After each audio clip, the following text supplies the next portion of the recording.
شروع اللہ کے نام سے جو بڑا مہربان اور نہایت رحم کرنے والا ہے۔ سیدنا علی رضی اللہ تعالی عنہ بیان کرتے ہیں کہ ایک دن رسول اللہ صلی اللہ علیہ وآلہ وسلم بیٹھے ہوئے تھے اور آپ صلی اللہ علیہ وآلہ وسلم کے ہاتھ میں لکڑی تھی۔ آپ اس سے زمین کو کورید رہے تھے۔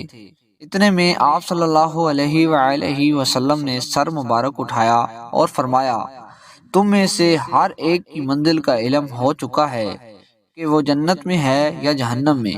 انہوں نے کہا، اے اللہ کے رسول، تو پھر ہم عمل کیوں کر رہے ہیں؟ آپ صلی اللہ علیہ وآلہ وسلم نے فرمایا، تم عمل کرو، ہر ایک کو جس عمل کے لیے پیدا کیا گیا ہے وہ اس کے لیے آسان کر دیا گیا ہے۔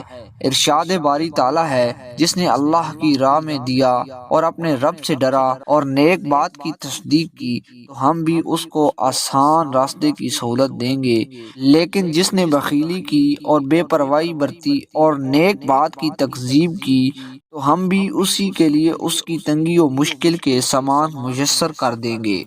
اللہ تعالی ہمیں ان احادیث پر عمل کرنے کی توفیق عطا فرمائے۔